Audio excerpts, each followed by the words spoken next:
in text 18 and 19, Krishna explains that one has to be equipoised, in honor and dishonor, heat and cold, happiness, distress, fame and infamy.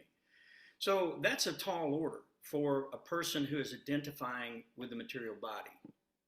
Because the material body is the intelligent, the false ego, the mind, right? Or the intelligence, the mind, and the senses, right? So the senses are always demanding something.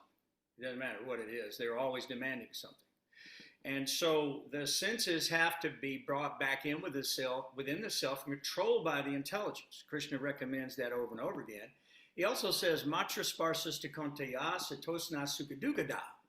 Agamapayano nityas tangstatiksa svabharata. What that means is that one should be transcendental, really, to the non-permanent appearance of happiness and distress, their disappearance in due course of time, the appearance and disappearance of winter and summer seasons. They are due to sense perception, right? Sense perception. And one has to learn to tolerate them without being disturbed. We've all been around people who just the littlest thing can upset their peace. Just the littlest, if it's too hot, if it's too cold, they're always complaining about something that's not just perfect in the world for them as far as their senses, their material body goes.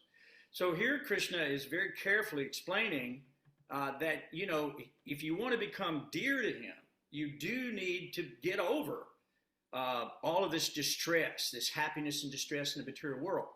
These things are being taken place by the material nature, the three modes of material nature. Even though we think we're the doer, we are not the actual doer. Our situation is these modes are being done, and they're carrying out the results of our karmic reaction. We learned that in the previous chapters. So the body is conducting all these different activities. Everything is going, the food is digesting, we're evacuating, we're seeing, we're breathing, we're hearing, we think. Everything is going on. We don't know how.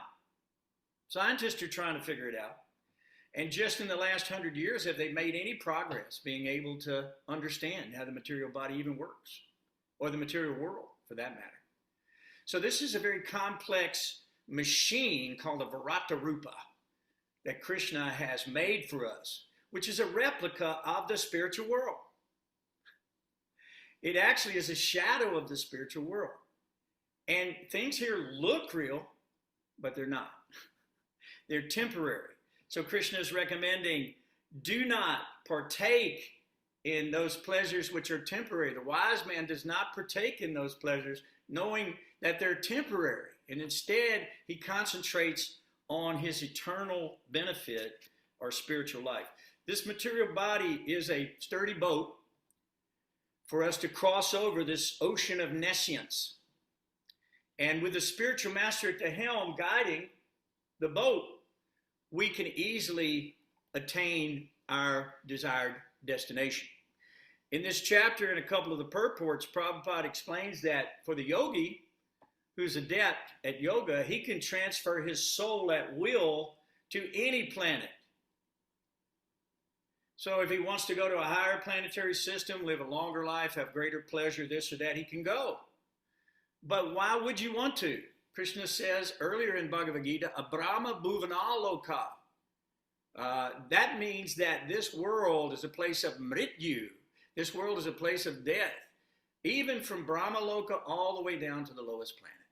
All are places of misery wherein repeated birth and death take place. So the wise does not engage in those activities. Instead, the wise follows Krishna's instructions in 3:9, in chapter 3, number 9. He said, Yarta karma nonyatra, lokoyam karma bandhana, tadartam karma konteya, mukta sangha samachara.